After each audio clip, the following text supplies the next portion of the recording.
아들이 지 엄마한테 용돈 좀 쥐어주는 게 그렇게 안 입고 와서는. 시어머니의 날카로운 목소리가 거실을 가득 메웠습니다.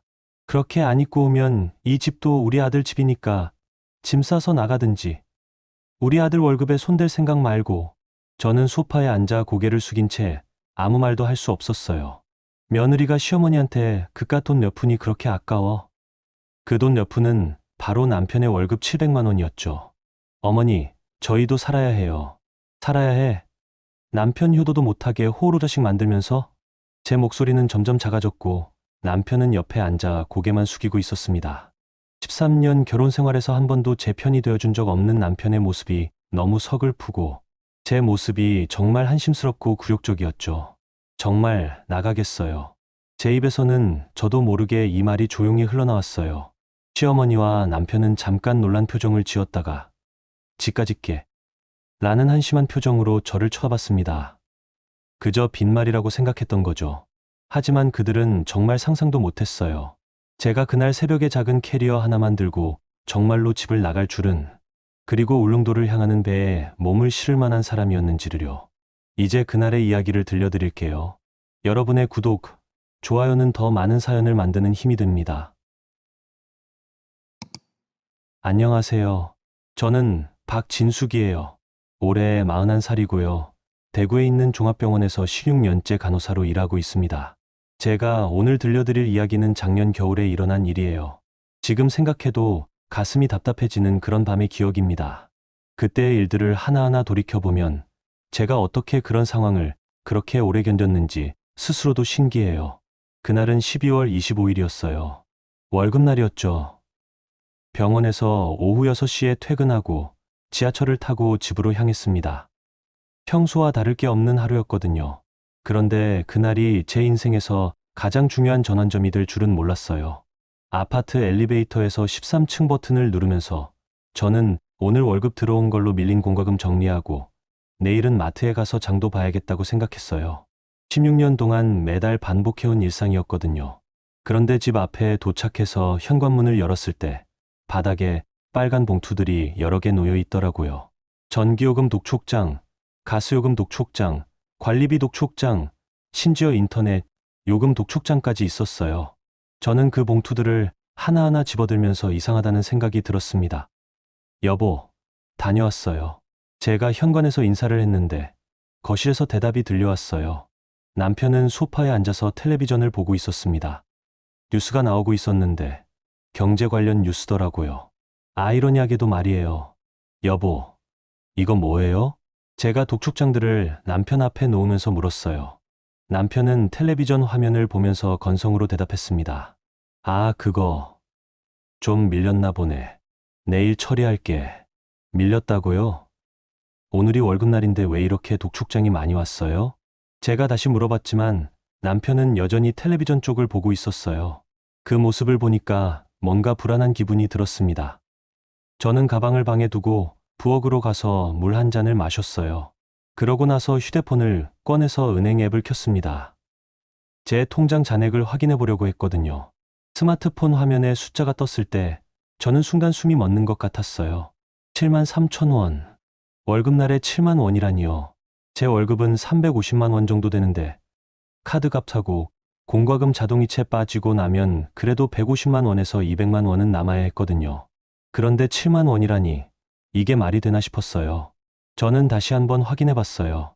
혹시 제가 잘못 본 건 아닌지 해서요. 하지만 숫자는 똑같았습니다. 7만 3천 원. 여보, 여보. 제가 거실로 나가면서 남편을 불렀어요. 목소리가 조금 떨렸는데 당황스러웠거든요. 왜 그래? 남편이 그제야 텔레비전 리모컨으로 소리를 줄였어요. 우리 통장에 돈이 왜 이렇게 없어요? 오늘 월급날인데 7만 원밖에 없어요. 어? 그래? 이상하네. 남편이 자기 휴대폰을 꺼내더라고요. 저는 옆에서 지켜봤는데 남편 통장도 비슷한 상황이었어요. 50몇만 원 정도 있더라고요. 여보, 월급은 어디 갔어요? 분명히 오늘 들어왔을 텐데. 아, 그게. 남편이 말을 흐렸어요. 그 순간 제 머릿속에 불길한 생각이 스쳤습니다. 혹시 또 시어머니한테 보낸 건 아닌지 하는 생각이요. 혹시 또 어머니한테 보내신 거예요? 제가 조심스럽게 물어봤어요. 사실 지난달에도 비슷한 일이 있었거든요. 시어머니가 병원비가 필요하다고 해서 남편이 월급 대부분을 보낸 적이 있었어요. 어머니가 요즘 병원비가 많이 나와서 무릎 수술하시고 약값도 비싸고 그래서 이번 달만이요? 제가 되묻자 남편은 대답을 피했어요. 저는 냉장고 쪽으로 걸어갔습니다. 저녁을 준비해야 한다는 생각에서였는데 냉장고 문을 열어보고 또 한 번 충격을 받았어요. 김치통 하나, 계란 3개, 우유팩 반 개, 시든 상추 몇 장이 전부였거든요. 이게 월급날 저녁의 냉장고 상태라니 뭔가 심각하게 잘못되었다는 생각이 들었어요. 12월 겨울밤, 냉장고 안에 차가운 바람이 제 얼굴을 스쳤습니다. 그 순간 지난 몇 달 동안의 기억들이 머릿속을 스쳐 지나갔어요. 여보, 이번 달만이 아니잖아요. 제가 냉장고 문을 닫으면서 말했어요. 지난달도, 그전 달도. 언제부터 이런 식이었죠? 남편은 대답하지 않고 다시 텔레비전 쪽으로 고개를 돌렸어요. 저는 부엌 서랍을 열어서 제가 늘 써오던 가계부를 꺼냈습니다. 가계부를 펼쳐놓고 지난 몇 달간의 기록을 살펴봤어요. 10월, 11월, 12월. 석 달 동안 남편 월급은 한 번도 생활비로 들어오지 않았더라고요. 아니, 더 정확히 말하면 7월부터였어요.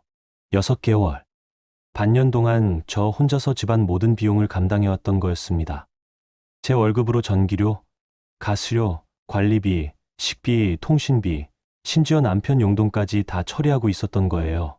여보, 이게 말이 돼요? 제 목소리가 떨렸어요. 화가 나서가 아니라 허탈해서 그랬죠.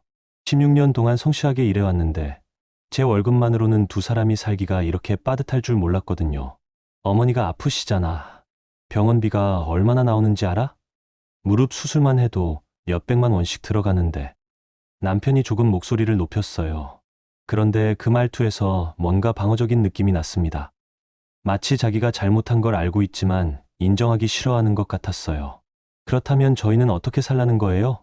전기료, 가스료, 관리비, 식비, 교통비. 이 모든 걸 제 월급만으로 감당하라고요? 그렇게 힘들면 네가 어머니한테 직접 가서 얘기해봐. 남편의 말에 제가 순간 말을 잃었어요. 시어머니한테 직접 가서 아들 월급 좀 그만 가져가세요라고 말하라는 뜻이었거든요. 그런 말을 며느리가 어떻게 할 수 있겠어요. 그때 제 휴대폰이 울렸어요. 모르는 번호였는데 받아보니 카드회사에서 온 전화였어요. 안녕하세요. 박진숙 고객님이시죠? 이번 달 카드값 연체가 발생해서 연락드렸습니다. 연체료가 추가로 발생하니 빠른 시일 내에 납부 부탁드려요. 전화를 끊고 나서 저는 거실 소파에 털썩 주저앉았습니다. 남편은 다시 텔레비전을 켰고 개그 프로그램에서 웃음소리가 나왔어요. 그 웃음소리가 지금 우리 집 상황과 너무 대조적이어서 더 서글펐습니다. 창밖을 봤어요. 12월 밤하늘에는 별이 몇 개 보였고 아래층에서는 가족들의 웃음소리가 들려왔어요. 아마 크리스마스 준비를 하고 있는 것 같았죠. 아이들 목소리도 들리고 뭔가 따뜻한 분위기였어요. 그런데 저희 집은 어떤가요? 냉장고는 텅 비었고 독촉장은 쌓여있고 남편은 문제의식조차 없어 보였어요. 제가 16년 동안 쌓아온 안정적인 일상이 어느 순간부터 이렇게 무너져 내리고 있었던 거예요. 그날 밤 침대에 누워서 천장을 바라보면서 생각했어요. 남편은 벌써 코를 골고 있었고 저는 잠이 오지 않았습니다. 이렇게 살 수는 없다. 정확히 어떻게 해야 할지는 모르겠지만 뭔가 근본적으로 달라져야 한다는 생각이 머릿속을 떠나지 않았어요. 내일 아침에는 반드시 남편 통장 내역을 자세히 봐야겠다고 결심했습니다. 정확히 언제부터 얼마씩 어떤 방식으로 어머니한테 송금했는지 확인해 보겠다고 말이에요.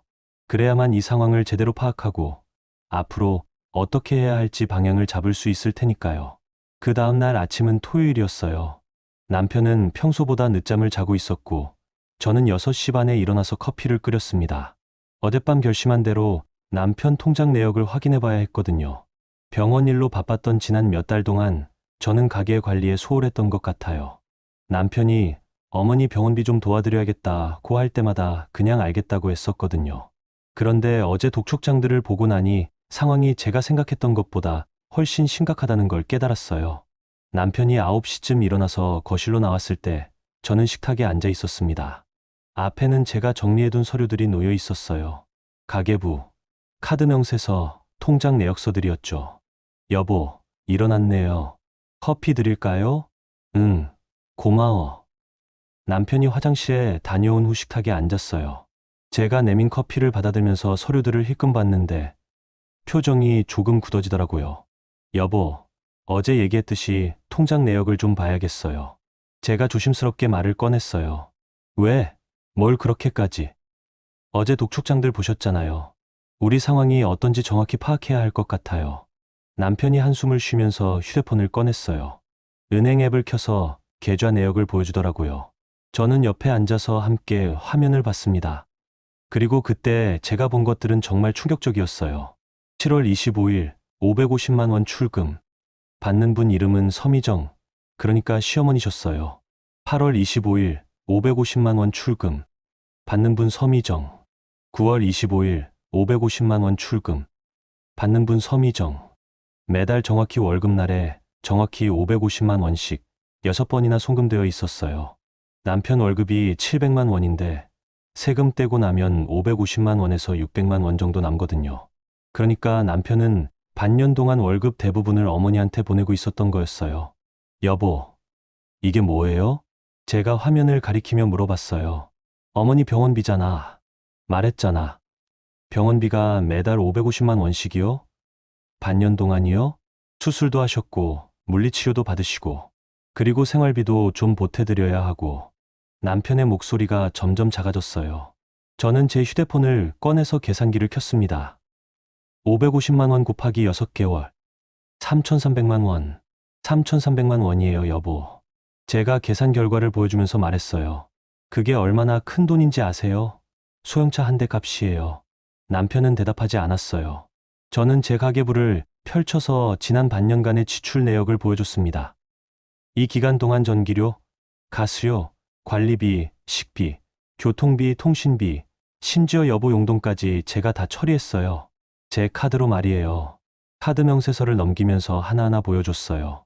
마트에서 장 본 것, 공과금 자동이체, 주유소에서 기름 넣은 것, 남편이 친구들과 만날 때 쓴 돈까지 모두 제 카드에서 빠져나갔더라고요. 매달 250만 원에서 300만 원씩이요. 그러면 우리 생활비는 제가 혼자 감당하고 여보 월급은 어머니가 거의 다 가져가신 거네요? 그렇게 말하면 사실이잖아요. 여보는 700만 원 받으시면서 집에는 몇십만 원만 남기시고 저는 350만 원 받으면서 우리 둘 생활비를 다 처리하고 있어요. 제 목소리에 약간 날이 서 있었어요. 화가 나서가 아니라 답답해서 그랬죠. 남편 연봉이 8,400만 원 정도인데 저희 집에는 제 연봉 4,200만 원만 들어오고 있었던 거예요. 그때 남편 휴대폰이 울렸어요. 시어머니에게서 온 전화였어요. 남편이 전화를 받더니 거실을 나가서 복도에서 통화를 했습니다. 목소리가 낮아서 정확히 들리지는 않았지만 응, 어머니, 네, 알겠습니다. 이런 말들이 중간중간 들렸어요. 10분 정도 후에 남편이 돌아왔는데 표정이 더 어두워져 있었어요. 어머니가 뭐라고 하셨어요? 제가 물어보니 남편이 망설이면서 대답했어요. 이번에 검사를 더 받으셔야 한대. MRI도 찍고 그리고 약값도 올랐다고 하시네. 또 돈이 필요하다는 말씀이세요? 그게 이번 달에 200만 원 정도 더. 저는 더 이상 들을 수가 없었어요. 벌떡 일어나서 창문 쪽으로 걸어갔습니다. 13층에서 내려다 보이는 아파트 단지가 눈에 들어왔어요. 토요일 아침이라 그런지 아이들이 놀이터에서 뛰어다니고 있었고 부모들이 벤치에 앉아서 이야기를 나누고 있었어요. 여보, 솔직히 말씀드릴게요. 제가 창문을 보면서 말했어요. 저는 지금 한계예요. 제 월급만으로는 우리 둘이 살기도 빠듯한데 어머니까지 부양하는 건 불가능해요. 그렇다고 어머니를 외면할 수는 없잖아. 외면하자는 게 아니에요. 적정선을 지켜야 한다는 거죠. 우리 생활이 무너지면서까지 드릴 수는 없어요. 저는 다시 식탁으로 돌아가서 앉았어요. 남편과 마주 보면서 차근차근 말했습니다. 여보, 우리 이혼한 사람 아니에요. 부부잖아요. 그런데 지금 상황은 어떤가요? 여보는 어머니한테 효도하시고 저는 혼자서 우리 살림을 꾸리고 있어요. 이게 정상적인 결혼 생활인가요? 남편이 고개를 숙였어요. 그런데 사과하는 모습이 아니라 짜증스러워하는 표정이었어요. 그럼 어떻게 하라고? 아픈 어머니를 그냥 놔두라고? 누가 놔두라고 했어요? 적당히 하자는 거죠. 월급 대부분이 아니라 일부만 우리 형편에 맞게 도와드리자고요. 200만 원이나 300만 원 정도로요. 일부라고 하는데 병원비가 얼마나 나오는지 알아? 요즘 의료비가 얼마나 비싼지.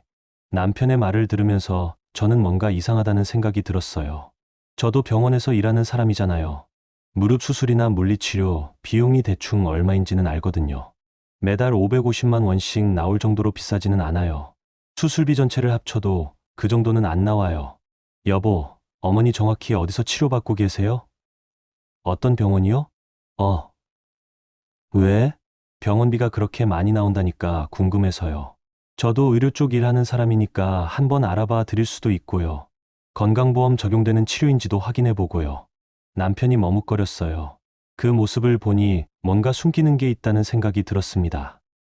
그냥 집 근처 병원에서 굳이 네가 알아볼 필요는 없어.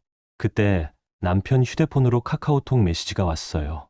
화면이 켜지면서 메시지 일부가 보였는데 어머니한테서 온 거였어요. 이번 주말에 백화점 가자라는 내용이었거든요. 병원비로 매달 550만 원을 받으시는 분이 백화점에 가자고요. 게다가 그 밑에 이전 메시지들도 보였는데 마사지 받으러 갈까? 미용실 예약했어.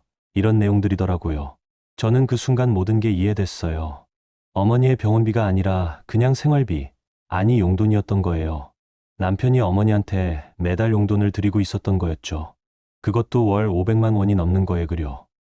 여보, 제가 조용히 남편을 불렀어요. 어머니 정말 아프세요? 당연히 아프시지. 왜 이상한 소리를. 그럼 진단서나 처방전 같은 거 있어요? 제가 한번 봐드릴게요. 남편의 얼굴이 확실히 굳어졌어요. 그리고 갑자기 화를 내기 시작했어요. 왜 자꾸 의심하는 거야? 내가 거짓말한다고 생각해? 의심하는 게 아니라 정확히 알고 싶은 거예요. 우리 상황이 이런데 뭔가 명확히 해야 할 것 같아서요. 명확히 할 게 뭐가 있어. 어머니가 아프시니까 도와드리는 거지. 남편이 소리를 지르면서 자리에서 일어났어요. 그리고 방으로 들어가면서 문을 쾅 닫아버렸습니다. 저는 혼자 거실에 앉아서 통장 내역을 다시 봤어요. 매달 정확히 같은 날, 정확히 같은 금액, 550만 원씩. 이렇게 규칙적일 수가 있을까요? 진짜 병원비라면 매달 금액이 다를 텐데 말이에요. 그때 제 휴대폰이 울렸어요. 병원 동료 수간호사 언니에게서 온 전화였어요. 진수가, 오늘 오후에 시간 있어. 커피 한잔 할까? 네, 언니. 나가겠어요. 저는 집을 나가고 싶었어요. 남편과 더 이상 이야기해봐도 소용없을 것 같았거든요. 그리고 이 상황을 누군가와 상의해보고 싶었어요. 옷을 갈아입으면서 생각했어요. 반년 동안 제가 얼마나 순진했는지 깨닫게 되었어요. 남편은 어머니 병원비라고 하면서 사실은 그냥 거액의 용돈을 드리고 있었고, 우리 집 모든 생활비 부담이 저에게 떨어졌던 거였어요. 현관문을 나서면서 저는 마음속으로 결심했습니다. 더 이상 이런 식으로는 살 수 없다고. 뭔가 근본적인 변화가 필요하다고 말이에요. 그 주 월요일 저녁 병원에서 퇴근하고 집에 들어서는데 현관에 구두 한 켤레가 더 놓여 있었어요. 여성용 구두였는데 제 것도 아니고 남편이 신을 수도 없는 거였죠. 순간 가슴이 철렁 내려앉았어요. 다녀왔습니다. 제가 인사를 하니까 거실에서 대답이 들려왔어요. 남편 목소리가 아니라 시어머니 목소리였어요. 어머니, 언제 오셨어요? 제가 거실로 들어가니 시어머니가 소파에 앉아 계셨어요. 앞 테이블에는 반찬통들이 여러 개 놓여 있었고 남편은 그 옆에서 반찬을 먹고 있었습니다. 아, 진수가 반찬 좀 가져왔어. 규현이가 요즘 살이 빠진 것 같더라. 시어머니가 제게 말씀하시면서 저를 위아래로 훑어보셨어요. 그 시선에서 뭔가 날카로운 느낌이 났습니다. 감사합니다. 그런데 어떻게 들어오셨어요? 저희가 집에 없었는데. 아, 열쇠. 규현이가 줬어. 그 팔 때 쓰라고. 제가 남편을 바라봤어요. 남편은 고개를 숙이고 반찬만 먹고 있었어요. 언제 어머니한테 열쇠를 드린 건지, 왜 저한테는 말씀 안 하신 건지 물어보고 싶었지만 시어머니 앞에서는 할 수 없었어요. 진수가, 앉아. 할 말이 있어. 시어머니가 소파를 톡톡 치면서 말씀하셨어요. 저는 어쩔 수 없이 앉았습니다. 요즘 규현이가 스트레스를 많이 받는 것 같더라. 혹시 집에서 무슨 일 있었어? 그런 건 아니고요.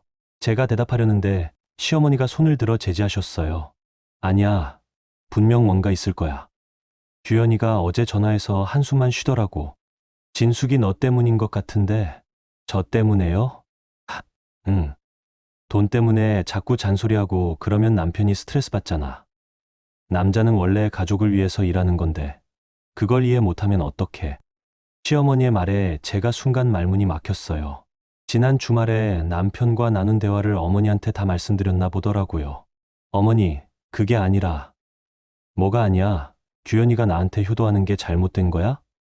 시어머니의 목소리가 조금 날카로워졌어요. 효도가 잘못됐다는 게 아니라 우리 형편도 고려해 주셨으면 해서요. 형편, 너희 둘 다 돈 벌잖아. 형편이 어떻게 안 된다는 거야? 저 혼자서 생활비를 다 감당하고 있어서요. 여보 월급은 거의 다 어머니한테 가고, 그게 당연한 거 아냐? 부모 봉양이 자식 도리지. 시어머니가 단호하게 말씀하셨어요. 그러면서 테이블 위에 반찬통을 정리하기 시작하셨어요. 그리고 진수가, 네가 간호사면 돈 좀 벌잖아. 생활비 정도는 네가 감당할 수 있을 거야. 제가 어이없어서 남편을 봤는데 남편은 여전히 고개를 숙이고 있었어요. 어머니 말에 한마디도 거들지 않고요. 어머니, 저도 제 나름대로 열심히 일하고 있지만 한계가 있어요. 제 월급으로 두 사람 생활비를 다 감당하기는 한계. 요즘 젊은 애들은 참 버릇이 없어. 시어머니가 힘들다고 하는데 며느리가 한계가 어디 있어? 시어머니의 목소리가 더 높아졌어요. 그때 남편이 드디어 고개를 들었어요. 어머니, 진숙이 말도 맞아요. 우리도 살기 빠듯해서. 야, 서규현. 네가 지금 누구 편이야? 시어머니가 남편 이름을 부르며 화를 내셨어요. 어머니 편이죠. 하지만이 어디 있어? 어머니가 너 키우느라 얼마나 고생했는데. 이제 와서 돈 몇 푼 드린다고 그게 부담이야? 남편이 다시 고개를 숙였어요. 저는 그 모습을 보면서 답답함을 느꼈습니다. 어머니, 돈 몇 푼이 아니에요. 반년 동안 3,300만 원이에요. 제가 조심스럽게 말씀드렸어요. 3,300만 원이 뭐가 많아? 요즘 세상에 그 돈으로 뭘 할 수 있다고? 시어머니가 코웃음을 치셨어요. 그 돈이면 저희는 1년 넘게 살 수 있어요. 전 그 정도면 충분히 많은 돈이라고 생각해요. 그러게 네가 너무 짠 거야. 돈은 쓸 때 써야지. 그렇게 아끼기만 하면 재미없게 살잖아. 시어머니가 가방에서 휴대폰을 꺼내시더니 뭔가를 보여주셨어요. 봐, 이거. 내가 어제 백화점에서 산 거야. 마사지 의자도 하나 주문했고, 화면에는 비싼 브랜드 가방과 화장품들이 보였어요. 가격표를 보니 가방 하나가 200만 원이 넘더라고요. 아들이 효도해주는 돈으로 이런 거 사면 안 돼. 규현이도 내가 좋은 거 쓰는 걸 보면 뿌듯해. 저는 그 순간 모든 걸 이해했어요. 시어머니는 아들 월급으로 명품을 사고 계시고, 그게 당연하다고 생각하고 계신 거였어요. 어머니, 그런데 저희는 정말 힘들어요.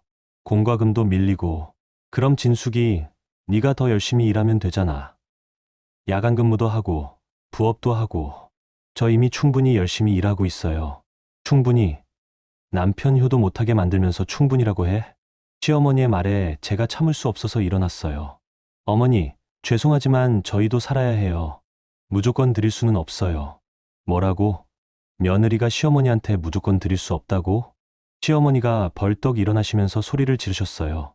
그럼 이 집에서 나가든지. 아들 월급에 손대지 마. 그 말을 듣고 저는 더 이상 참을 수 없었어요. 알겠어요. 그럼 정말 나가겠어요. 제가 대답하자 거실이 갑자기 조용해졌어요. 시어머니도 남편도 아무 말 없이 저를 쳐다봤어요. 잠깐, 진수가. 남편이 뭔가 말하려고 했지만 저는 방으로 들어가서 문을 닫아버렸어요. 방에 누워서 천장을 보니 눈물이 났어요. 결혼 13년 만에 처음으로 이 집이 내 집이 아니구나라는 생각이 들었어요. 시어머니는 언제든 열쇠로 들어오실 수 있고 남편은 제 편이 되어주지 않고 저는 그냥 돈 벌어다 바치는 사람 취급받고 있었어요. 1시간 후쯤 시어머니가 가시고 나서 남편이 방에 들어왔어요. 진수가, 어머니 말씀 너무 심각하게 받아들이지 마. 어머니도 화가 나서 그러신 거야. 여보는 어떻게 생각해요? 뭘? 어머니 말씀요. 제가 이 집에서 나가라는 말씀. 그건 그냥 화가 나서 하신 말씀이고 화가 나서 한 말이라도 상처받을 만하잖아요. 그런데 여보는 어머니 편만 들었어요. 남편이 할 말을 찾지 못하고 있을 때 제 휴대폰이 울렸어요.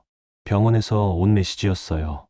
긴급 충원이 필요한 의료진 파견 공고였는데 울릉도에 단기간 갈 간호사를 찾고 있다는 내용이었어요. 저는 그 순간 결심했어요. 정말로 이 집을 떠나겠다고요.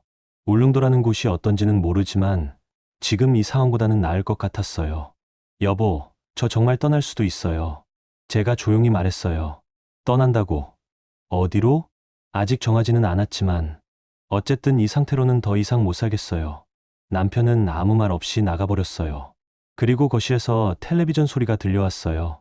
저는 휴대폰으로 울릉도 파견 공고를 다시 봤어요. 급여도 괜찮고 숙소도 제공한다고 되어 있었어요. 무엇보다 이곳에서 멀리 떨어진 섬이라는 게 마음에 들었어요. 지금 당장 지원서를 써서 보낼까 하다가 일단 하루 더 생각해 보기로 했어요. 하지만 마음속으로는 이미 결정이 난 상태였어요. 더 이상 이런 식으로는 살 수 없다고요. 그 다음 날 밤 저는 잠들지 못하고 누워 있었어요. 시계를 보니 새벽 3시였어요.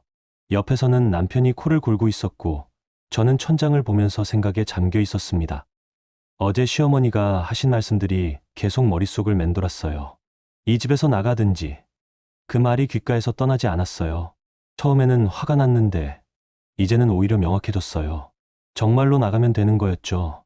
결혼 13년 동안 저는 한 번도 제 마음대로 어디론가 떠나본 적이 없었어요.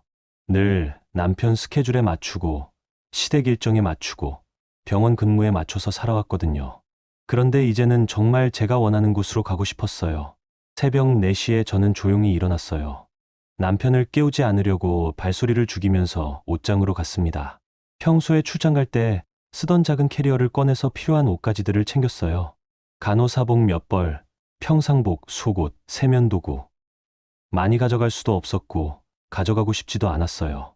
옷을 정리하면서 생각해보니 제가 정말 좋아하는 옷이 얼마 없더라고요. 대부분 실용적인 옷들이었어요. 예쁜 원피스나 액세서리 같은 건 언제부턴가 사지 않게 됐거든요. 살림에 보태야 할 돈이 많아서요. 화장대에서 통장과 카드, 그리고 신분증을 챙겼어요. 제 명의로 된 적금 통장도 하나 있었는데 그것도 함께 가져갔어요. 결혼 반지는 잠깐 망설이다가 그냥 끼고 있기로 했어요. 아직 완전히 끝낸 건 아니니까요. 캐리어에 짐을 다 넣고 나니 생각보다 가벼웠어요. 13년간의 결혼 생활이 이 작은 캐리어 안에 다 들어간다는 게 씁쓸했어요. 부엌으로 나가서 식탁 위에 서류들을 정리해뒀어요. 지난 반년간의 가계부, 카드 명세서, 그리고 제가 혼자 감당했던 모든 생활비 내역들이었어요.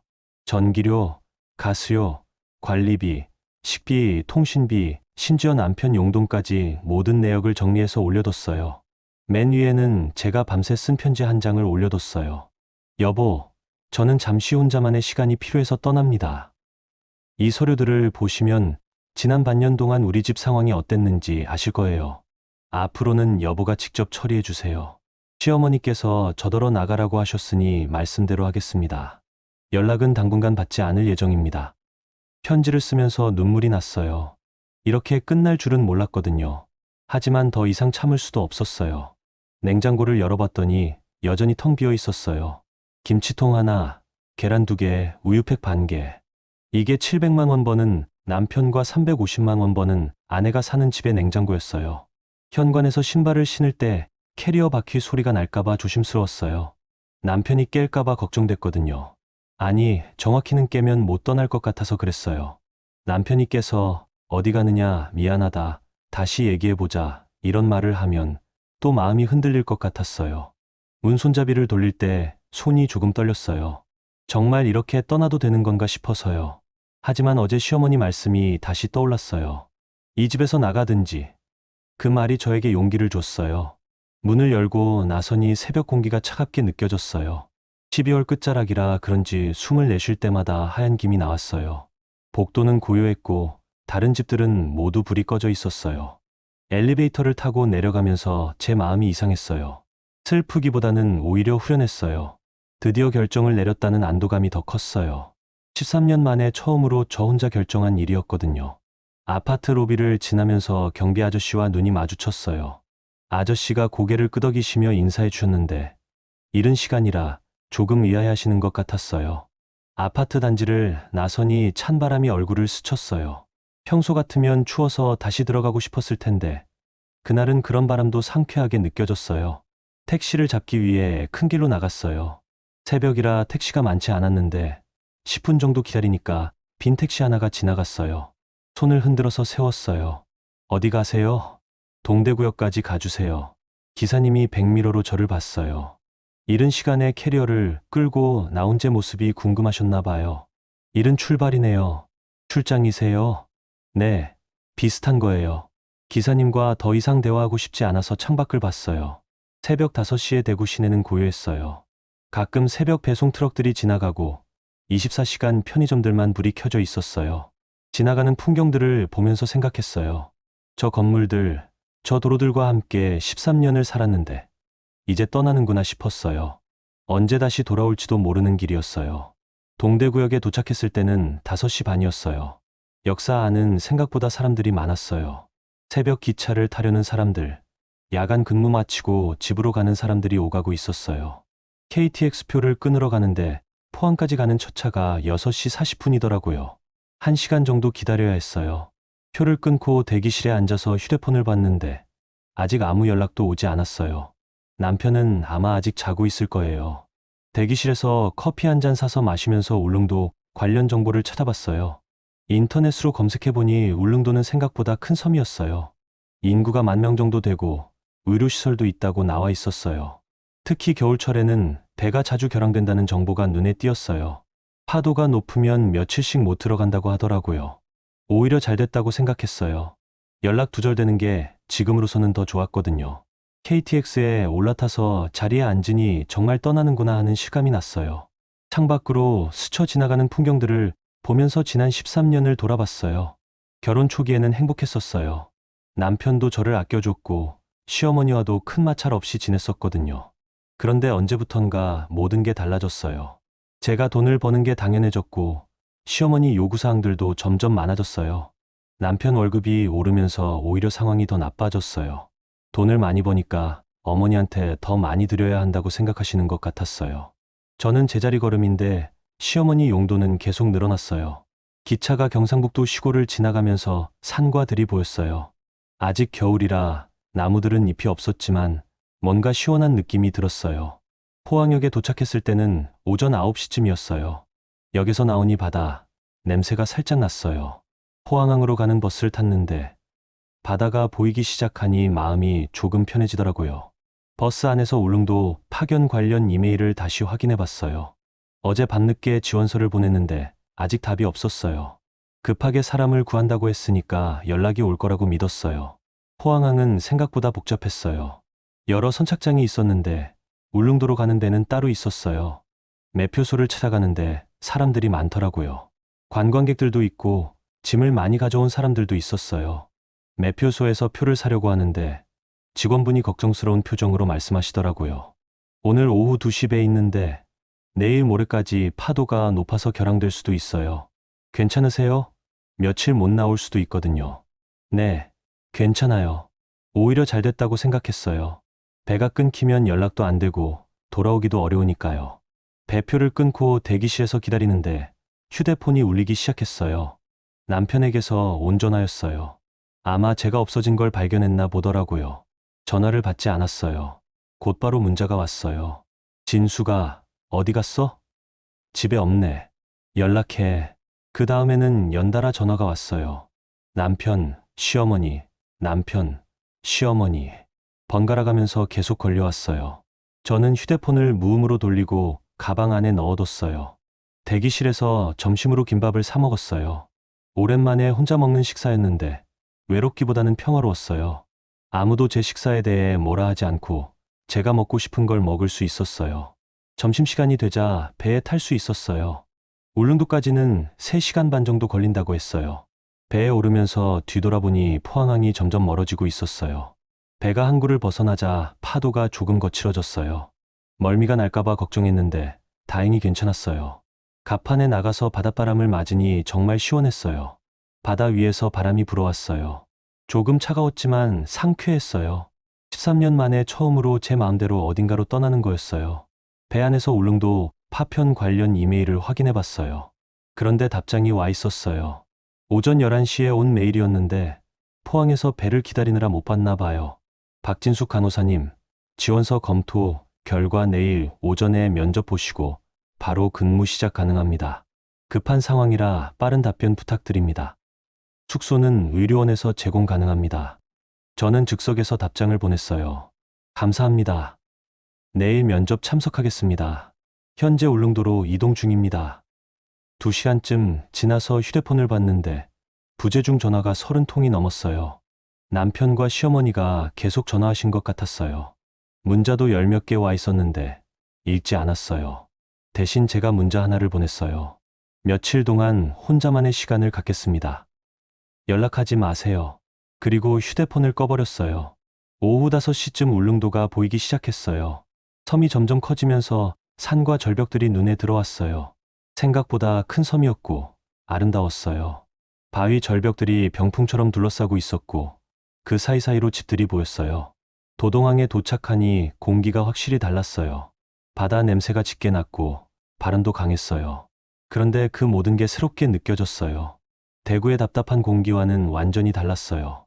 항구에서 나와서 숙소를 찾아야 했는데 의료원에서 제공하는 숙소가 어디인지 확인해야 했어요. 휴대폰을 켜보니 의료원에서 추가 메일이 와 있었어요.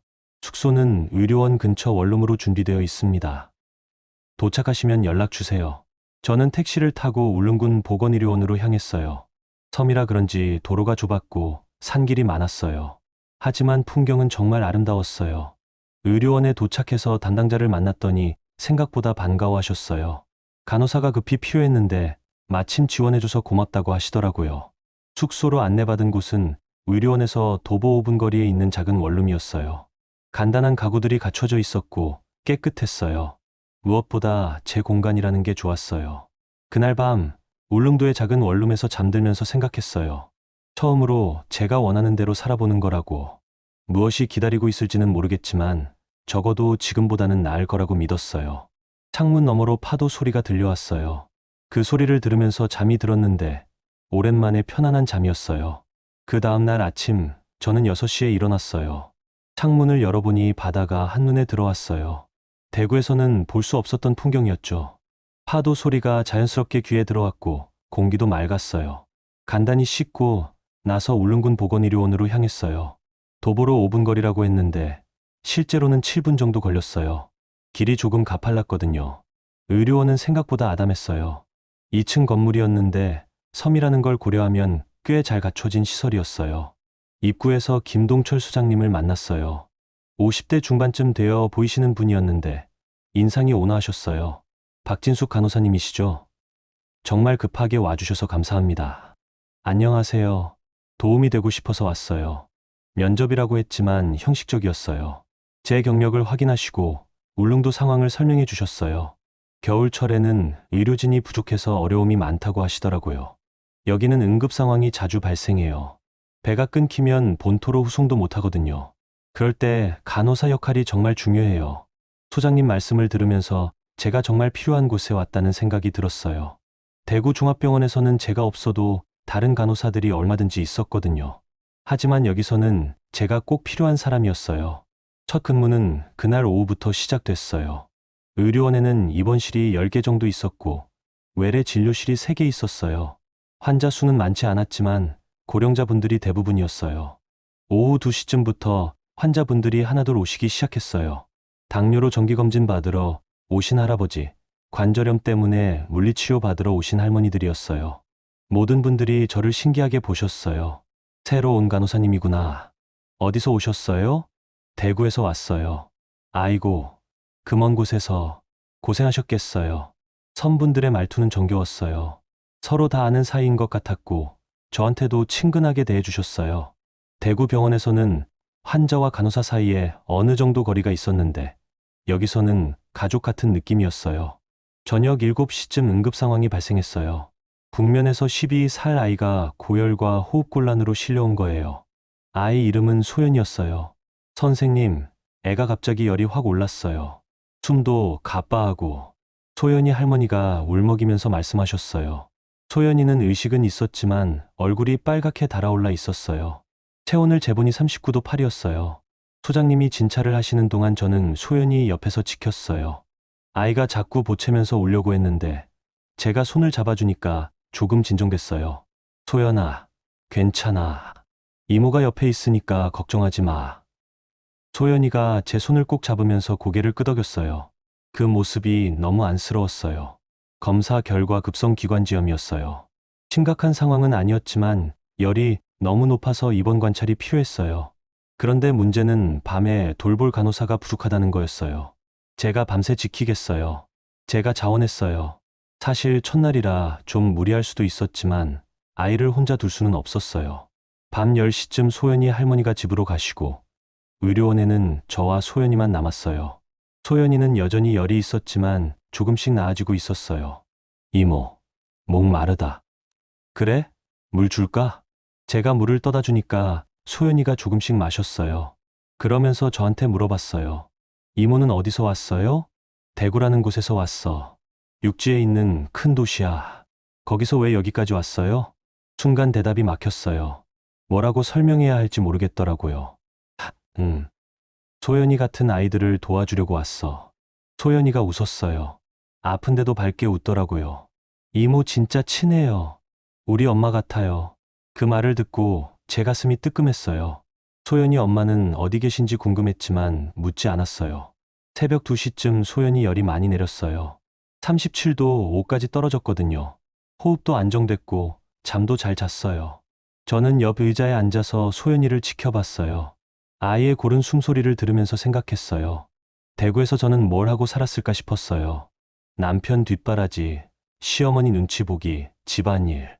정작 제가 좋아하는 일, 보람 있는 일은 언제 했었나 싶었어요. 간호사가 된 이유가 뭐였는지 다시 생각해봤어요. 23세에 간호사가 됐을 때 저는 정말 사람들을 돕고 싶어 했어요. 아픈 사람을 돌보는 일이 좋았고 보람 있었어요.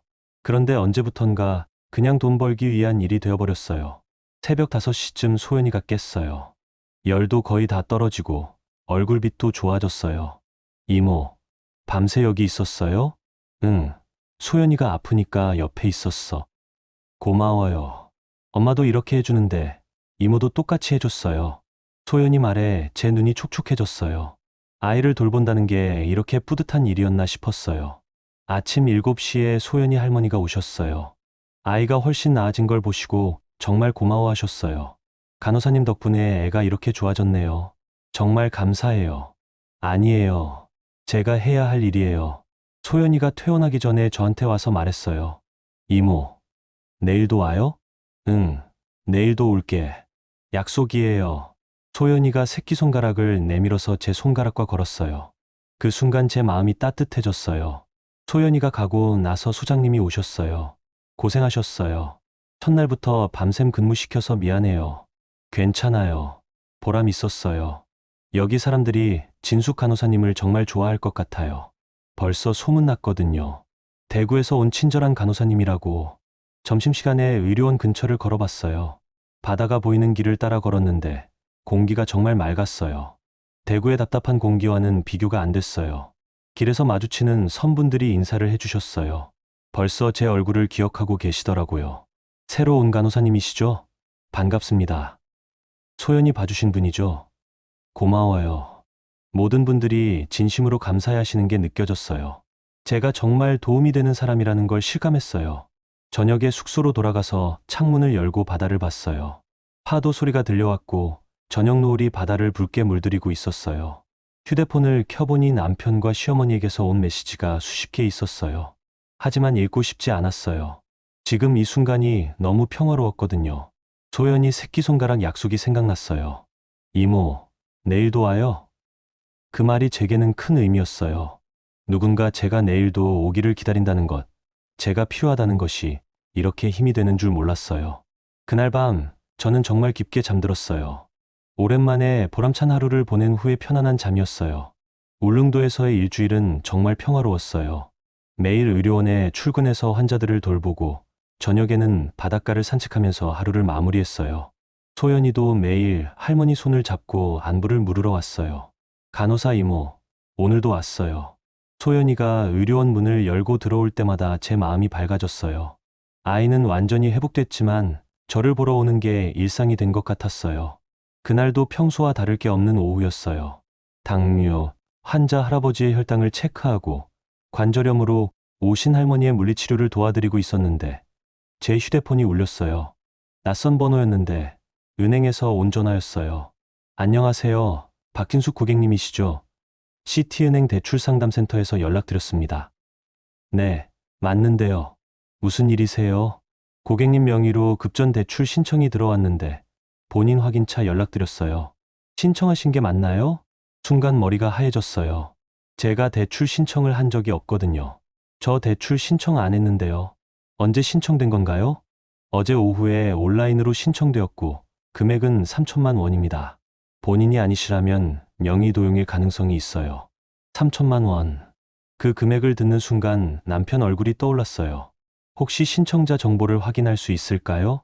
개인정보라 자세한 건 말씀드리기 어렵지만 IP 주소가 대구 지역이고 신청할 때 사용된 연락처가 고객님 번호가 아닌 다른 번호였어요. 대구 지역, 다른 연락처, 모든 게 명확해졌어요. 일단 신청을 취소해 주세요. 저는 대출 받을 의사가 없고 명의 도용이 확실해요. 네, 알겠습니다. 그리고 추후 비슷한 일이 발생하지 않도록 본인 확인 절차를 강화하겠습니다. 전화를 끊고 나서 저는 잠깐 멍해져 있었어요. 남편이 제 명의로 몰래 대출을 받으려고 했다는 게 믿어지지 않았어요. 그때 휴대폰이 또 울렸어요. 이번에는 시어머니에게서 온 전화였어요. 받기 쉬웠지만 뭔가 심상치 않은 느낌이 들어서 받았어요. 진수가, 당장 들어와. 시어머니의 목소리가 화가 나 있었어요. 어머니, 무슨 일이세요? 무슨 일이냐고. 네가 집을 나간 바람에 우리 규현이가 얼마나 힘들어하는지 알아? 그건 무슨 그건이야. 남편 두고 어디서 뭘 하고 있는 거야? 당장 돌아와서 사과해. 시어머니의 일방적인 말에 제가 할 말을 잃었어요. 사과를 하라고요? 제가 뭘 잘못했다고? 어머니, 저는 지금 일하고 있어요. 당분간 돌아갈 생각 없습니다. 일. 무슨 일이 남편보다 중요해? 결혼한 여자가 집을 비우고 있는 게 말이 돼? 어머니도 말이 안 되는 소리 하지 마세요. 어머니가 저더러 나가라고 하셨잖아요. 그건 화나서 한 말이고, 화나서 했다고 해서 상처받지 않는 건 아니에요. 전화 너머로 시어머니가 화내는 소리가 들렸어요. 뭔가 남편한테 말하는 것 같았어요. 진수가, 규현이가 말하고 싶대. 바꿔줄게. 저는 이미 전화가 넘어간 후였어요. 남편 목소리가 들려왔어요. 진수가, 언제 돌아올 거야? 모르겠어요. 그렇게 말하지 말고, 우리 얘기해봐야 할 것 같은데. 얘기할 게 뭐가 있어요? 제 명의로 대출 받으려던 것도 얘기하고 싶으세요? 전화 넘어가 조용해졌어요. 남편이 할 말을 못 찾고 있는 것 같았어요. 그건 급해서 그랬어. 어머니가 수술비가 더 필요하다고 하셔서. 수술비요? 어머니 수술 또 받으세요? 아니, 남편이 말을 제대로 못하고 있었어요. 거짓말이라는 걸 제가 눈치챈 걸 아는 것 같았어요. 여보, 솔직히 말해요. 수술비 맞아요? 대답 안 하시는 걸 보니 아니네요. 그럼 뭐에 쓰려던 거예요? 어머니가 아파트 보증금을 올려달라고 하셔서 결국 진실이 나왔어요. 수술비가 아니라 시어머니 아파트 보증금이었어요. 제 명의로 3천만 원을 빌려서 어머니 아파트 보증금을 올리려던 거예요? 어머니가 지금 사시는 곳이 너무 낡아서. 그럼 여보, 명의로 받으시면 되잖아요. 왜 제 명의로? 내가 이미 대출이 좀 있어서. 그 말을 듣고 저는 더 이상 참을 수 없었어요. 여보, 저한테 허락도 안 받고 제 명의 함부로 쓰는 게 범죄라는 거 아세요? 범죄라니, 그렇게까지 할 일이에요. 부부라고 해서 상대방 명의를 마음대로 쓸 수 있는 건 아니거든요. 전화가 다시 시어머니한테 넘어갔어요. 진수가, 네가 너무하는 거 아냐? 아들이 어머니 위해서 하는 일인데. 어머니, 저도 한계가 있어요. 더 이상 못하겠어요. 못하겠다고? 그럼 정말 이혼할 거야? 이혼이라는 말을 들으니 마음이 정리됐어요. 그래요. 이혼이 답인 것 같았어요. 네, 그럴 수도 있어요. 뭐라고? 진짜 이혼하겠다고? 생각해 보겠어요. 전화를 끊어버렸어요. 손이 떨렸어요. 결혼 13년 만에 처음으로 이혼을 입에 담았어요. 의료원 휴게실에 앉아서 정신을 정리했어요. 명의도용 씨도 거짓말, 그리고 끝까지 사과 한마디 없는 태도. 더 이상 이런 사람과 함께 살 수는 없었어요. 그때 수장님이 들어오셨어요. 진숙 간호사님, 무슨 일 있으세요? 얼굴이 안 좋아 보이는데. 저는 소장님한테 상황을 간략히 말씀드렸어요. 개인적인 문제라서 자세히 말하기는 어려웠지만 가족 문제로 고민이 있다고 했어요. 그럼 잠깐 본토로 다녀오셔야겠네요. 아니에요. 저는 여기 있고 싶어요. 하지만 정리할 건 정리하셔야 할 것 같은데요. 그래야 여기서도 편안하게 지내실 수 있잖아요. 소장님 말씀이 맞았어요. 이 문제를 해결하지 않으면 계속 괴롭힘을 당할 것 같았어요. 그날 저녁 숙소로 돌아가서 노트북을 켰어요. 지난 몇 달간의 자료들을 정리하기 시작했어요. 남편의 통장 내역, 제 카드 명세서, 가계부, 그리고 오늘 있었던 명의도용 시도까지 모든 걸 정리했어요. 인터넷으로 변호사를 찾아봤어요. 대구에 있는 가정법 전문 변호사 사무실을 찾아서 이메일을 보냈어요. 상황을 설명하고 상담 요청을 했어요. 다음날 오전에 변호사 사무실에서 답장이 왔어요. 자료를 검토해보니 이혼 사유가 충분하다고 하더라고요. 특히 명의도용 시도는 심각한 문제라고 했어요. 점심시간에 소장님을 찾아뵈었어요. 소장님, 며칠 후에 본토로 다녀와야 할 것 같아요. 그러세요. 일정 맞춰서 다녀오시면 돼요. 혹시 제가 다녀온 후에도 계속 여기서 일할 수 있을까요? 소장님이 웃으시면서 대답하셨어요. 물론이죠. 진숙 간호사님 같은 분은 여기서 꼭 필요해요. 여기서 더 머무르고 싶으면 얼마든지 있으세요. 그 말을 들으니 마음이 놓였어요. 돌아올 곳이 있다는 게 큰 위안이 됐어요. 저녁에 소연이가 또 왔어요. 이모, 왜 슬퍼 보여요? 아이들은 정말 눈치가 빨라요. 이모가 며칠 후에 잠깐 다른 곳에 갔다 와야 해. 언제 돌아와요? 금방 돌아올게. 약속이에요. 소연이가 다시 새끼손가락을 내밀었어요. 저는 아이와 약속을 했어요. 꼭 돌아오겠다고. 그날 밤, 저는 울릉도 진료 기록을 정리하면서 울음을 삼켰어요. 이렇게 평화로운 곳을 떠나야 한다는 게 아쉬웠어요. 하지만 과거를 정리해야 새로운 시작이 가능할 거라고 생각했어요. 변호사한테 보낼 자료를 이메일로 전송했어요. 모든 증거들, 그리고 제 의사를 명확히 적어서 보냈어요. 창밖으로 울릉도의 밤바다가 보였어요. 파도 소리가 들려왔지만 그날은 왠지 쓸쓸하게 들렸어요. 하지만 저는 결심했어요. 이 아름다운 곳에서 새로운 인생을 시작하기 위해서라도 과거를 깨끗이 정리하겠다고요. 일주일 후 저는 울릉도를 떠나 포항으로 향하는 배에 몸을 맡겼어요. 소연이가 부둣가까지 따라와서 손을 흔들어줬는데 그 모습이 마음에 남았어요. 이모, 빨리 돌아와요. 아이의 목소리가 바람에 실려 들려왔어요. 저는 꼭 돌아오겠다고 다짐하면서 배에서 내려다봤어요. 포항에 도착해서 대구로 가는 기차를 탔어요. 한 달 만에 다시 보는 육지 풍경이었지만 예전과는 다른 마음으로 바라보게 됐어요. 이제는 이곳이 제가 떠나야 할 곳이라는 생각이 들었어요. 대구역에 내려서 곧장 변호사 사무실로 향했어요. 김현진 변호사님은 50대 초반의 여성분이셨는데 차분하고 신뢰감이 가는 분이셨어요. 박진숙님, 보내주신 자료 검토했어요. 상황이 생각보다 심각하네요. 변호사님이 제가 보낸 자료들을 펼쳐놓고 설명해 주셨어요. 명의도용 시도, 생활비 전액 부담, 경제적 압박. 이런 것들이 모두 이혼 사유가 될 수 있어요. 조정으로 해결할 수 있을까요? 일단 조정 신청을 해보겠어요. 상대방이 응하지 않으면 재판으로 가야 하지만 증거가 충분하니까 조정에서도 유리한 조건을 받을 수 있을 거예요. 변호사님과 상담을 마치고 집으로 향했어요. 한 달 만에 돌아온 우리 아파트는 어수선했어요. 설거지가 쌓여 있고 빨래도 널려 있었어요. 남편은 회사에 가고 없었고 저는 혼자서 짐을 정리했어요. 제가 가져갈 물건들을 골라내는 작업이었는데 생각보다 가져가고 싶은 게 많지 않더라고요. 저녁에 남편이 퇴근했어요. 제가 집에 있는 걸 보고 놀라는 표정이었어요. 진수가, 언제 왔어? 이제 집에 있을 거야? 아니에요.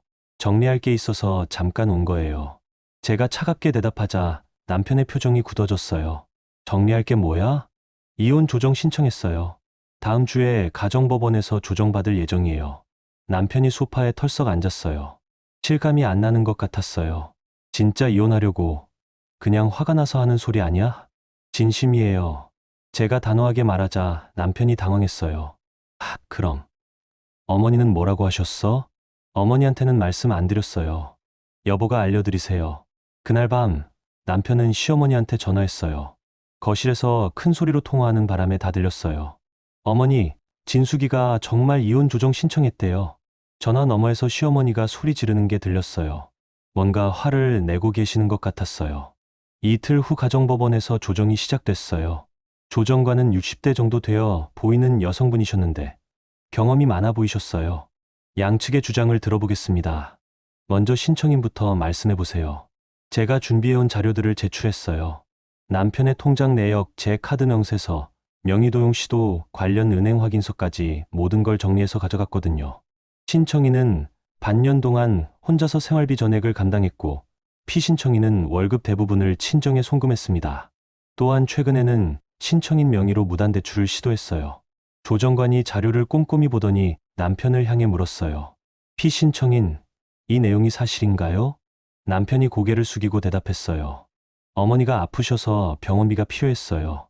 그런데 여기 통장 내역을 보면 매달 정확히 같은 금액이 이체되고 있네요. 병원비 치고는 너무 규칙적인 것 같은데요. 남편이 할 말을 찾지 못했어요. 조정관이 계속 물어봤어요. 그리고 명의도용 시도는 어떻게 설명하시겠어요? 급하게 돈이 필요해서 미안하다고 사과드릴게요. 사과로 해결될 문제가 아닙니다. 이건 범죄 행위에 해당할 수 있어요. 조정관이 엄한 표정으로 말씀하시니 남편이 더욱 위축됐어요. 그때 시어머니가 조정실 밖에서 큰 소리를 내는 게 들렸어요. 조정관이 조정실 문을 열고 나가서 뭔가 이야기하더니 돌아오셨어요. 피신청인 모친이 오셨는데 조정에는 당사자만 참여할 수 있다고 말씀드렸어요. 1시간 정도 조정이 진행된 후 휴식 시간이 있었어요. 복도에서 남편과 시어머니가 이야기하는 걸 보니 시어머니가 화를 내고 계셨어요. 규현아, 네가 왜 이렇게 약하게 나와? 진숙이가 뭐가 대단하다고. 남편이 뭔가 대답하려고 했지만 시어머니가 계속 말씀하셨어요. 이혼 절대 안 돼. 내 아들 이혼시킬 수는 없어. 저는 그 모습을 보면서 더욱 확신했어요. 이 상황에서 벗어나는 게 답이라고요. 조정이 재개됐을 때 조정관이 구체적인 조건을 제시했어요. 피신청인의 경제적 무책임과 명의도용 시도는 명백한 이혼 사유입니다. 신청인에게 유리한 조건으로 조정하겠어요. 최종 조정안은 이랬어요. 아파트 지분 7대 3으로 제가 더 많이 가져가고 위자료 2천만 원을 받는 것, 그리고 앞으로 서로에게 어떤 요구도 하지 않는다는 조건이었어요. 남편이 조정안을 듣고 놀란 표정을 지었어요. 위자료가 너무 많은 것 같은데요. 조정관이 단호하게 대답하셨어요. 명의도용은 형사처벌까지 받을 수 있는 일입니다. 이 정도면 관대한 편이에요. 결국 남편이 조정안에 동의했어요. 다른 선택의 여지가 없었거든요. 서류에 서명할 때 남편이 조용히 말했어요. 미안해. 처음이자 마지막 사과였어요. 하지만 너무 늦었어요. 이제 됐어요. 제가 차갑게 대답하고 서명을 마쳤어요. 조정이 끝나고 법원을 나서니 시어머니가 기다리고 계셨어요. 저를 보더니 달려와서 소리쳤어요. 진수가 정말 이럴 거야? 13년을 같이 살았는데. 어머니, 저는 더 이상 어머니 며느리가 아니에요. 규현이 없으면 넌 뭐야? 나이도 이제 40인데 어디 가서 살 거야? 시어머니의 말에 저는 웃음이 나왔어요. 40이면 인생 끝난 건 아니거든요. 걱정 마세요. 저는 제 힘으로 살아갈 수 있어요. 네가 뭘 할 수 있다고.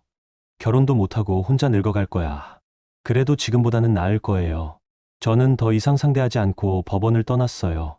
뒤에서 시어머니가 뭔가 소리치는 게 들렸지만 돌아보지 않았어요. 그날 저녁 저는 아파트에서 마지막 밤을 보냈어요. 남편은 어머니 집에 가고 없었어요. 혼자 있으니까 오히려 편했어요. 다음 날 이사를 마치고 새로운 원룸으로 이사했어요. 작은 집이었지만 제 이름으로 된 집이었어요. 울릉도로 돌아가기 전까지 잠깐 머물 곳이었죠. 짐을 정리하면서 결혼반지를 빼서 서랍에 넣어뒀어요. 13년의 결혼 생활이 이렇게 끝나는구나 싶었어요. 그날 밤 저는 울릉도 소장님한테 전화했어요. 소장님, 일이 다 정리됐어요. 언제 돌아가도 될까요? 언제든지 오세요. 기다리고 있겠어요. 전화를 끊고 창밖을 봤어요. 대구의 밤 풍경이 보였는데 이제는 남의 도시 같았어요. 내일부터는 정말 새로운 인생이 시작되는 거였어요. 무섭기도 하고 설레기도 했어요. 하지만 확신했어요. 지금보다는 분명 나을 거라고요. 일주일 후 저는 다시 포항항에서 울릉도로 향하는 배에 몸을 맡겼어요. 이번에는 돌아갈 집이 있다는 확신이 있었어요. 제 선택으로 떠나는 길이었거든요. 배가 울릉도에 가까워질 때쯤 도동항이 보이기 시작했어요. 한 달 전과 똑같은 풍경이었지만 제 마음은 완전히 달랐어요. 이제는 정말 자유로웠거든요. 부두에 내리니 소연이가 할머니 손을 잡고 기다리고 있었어요. 저를 보자마자 달려와서 안겼어요. 이모, 정말 돌아왔어요. 응, 약속했잖아. 소연이를 안으면서 제 마음이 따뜻해졌어요. 누군가 제 귀환을 기다린다는 게 이렇게 행복한 일인 줄 몰랐어요. 이모, 이제 계속 여기 있을 거예요? 그럴 계획이야. 소연이가 환하게 웃었어요. 그 웃음을 보니 제가 올바른 선택을 했다는 확신이 들었어요. 의료원으로 돌아가니 소장님을 비롯한 직원분들이 반갑게 맞아주셨어요. 진숙 간호사님, 일이 잘 해결되셨나요? 네, 모든 게 정리됐어요. 그럼 이제 마음 편히 일하실 수 있겠네요. 소장님의 말씀에 고개를 끄덕였어요. 정말 마음이 편했어요. 그날부터 저는 완전히 새로운 일상을 시작했어요. 아침에 일어나면 바다를 보고, 의료원에 출근해서 환자들을 돌보고, 저녁에는 소연이와 함께 시간을 보냈어요. 울릉도 생활이 2달째 접어들 무렵, 제게 특별한 제안이 왔어요. 국경 없는 이 사회에서 해외 의료단 파견 간호사를 모집한다는 공고였어요. 처음에는 관심 없이 지나쳤는데, 며칠 후 박채연이라는 팀장님에게서 직접 연락이 왔어요. 박진숙 간호사님이시죠? 울릉도에서의 근무 경험을 보고 연락드렸어요. 네, 안녕하세요. 저희가 아프리카 의료 지원 프로젝트를 진행하는데 경험이 풍부한 간호사가 필요해요. 관심 있으시면 면접을 봐주시겠어요?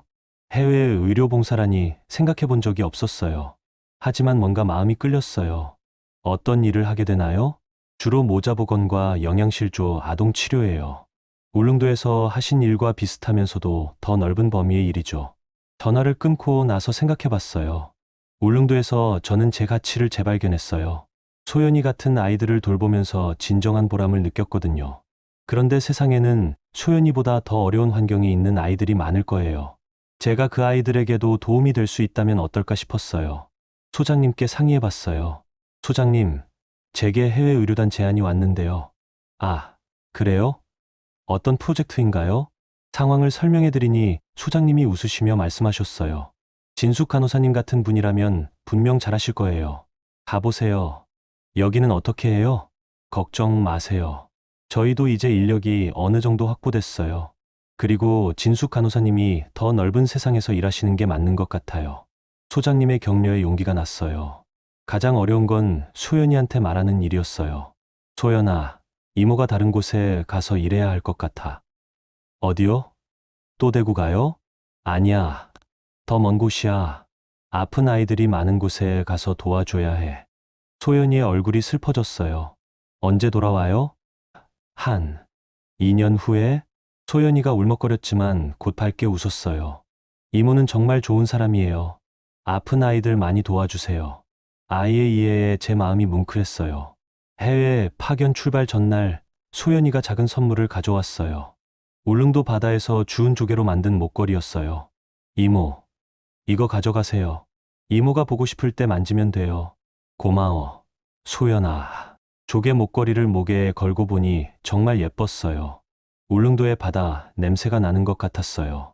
출발하는 날 아침, 많은 분들이 배웅을 나와주셨어요. 소장님, 의료원 직원들, 그리고 제가 돌봐드렸던 환자분들까지 모두 나오셨어요. 몸 건강히 다녀오세요. 좋은 일 하고 오세요. 여러분의 격려 속에서 배에 올랐어요. 울릉도가 점점 멀어져 갔어요. 지난 몇 달 동안 제 인생을 바꿔준 그 섬이 작아져 가고 있었어요. 인천공항에서 해외 의료단 팀원들을 만났어요. 모두들 경험이 풍부한 의료진들이었어요. 박채연 팀장님이 말씀하셨어요. 진숙 간호사님, 함께 좋은 일 해봐요. 네, 열심히 하겠습니다. 비행기에 오르기 전 저는 소연이가 준 조개 목걸이를 꼭 쥐었어요. 그리고 하늘을 올려다봤어요. 41살에 새로 시작하는 인생이었어요. 늦었다고 생각할 수도 있겠지만 저는 그렇게 생각하지 않았어요. 울릉도에서 저는 잃었던 저 자신을 되찾았어요. 그리고 이제는 더 넓은 세상에서 제가 할 수 있는 일을 찾아 나서는 거였어요. 비행기 창문으로 보이는 구름들을 보면서 생각했어요. 인생은 내가 포기하지 않는 한 끝나지 않는다. 어떤 나이든 어떤 상황이든 새로운 시작은 가능하다는 걸 저는 배웠어요. 이제는 제가 선택하는 삶을 살 거예요. 누군가의 기대가 아니라 제 마음이 이끄는 대로 제가 진짜 하고 싶은 일을 하면서 말이에요. 비행기가 이륙하면서 한국이 멀어져 갔어요. 하지만 저는 전혀 두렵지 않았어요. 새로운 세상이 저를 기다리고 있으니까요. 진숙 씨의 이야기는 우리 모든 여성들에게 전하는 희망의 메시지입니다. 40이든 60이든 언제든 새로운 시작은 가능해요. 나이는 그저 숫자일 뿐이고 진정한 용기는 포기하지 않는 마음에서 나옵니다. 여러분도 자신만의 울릉도를 찾아 용감하게 떠나보세요. 인생은 우리가 포기하지 않는 한 결코 끝나지 않으니까요. 오늘 영상이 작은 위로가 되셨다면 지금 구독 눌러보세요. 매일매일 더 재미있고 감동적인 이야기가 찾아옵니다. 댓글로 여러분의 이야기도 들려주시고 오늘도 행복한 하루 되세요.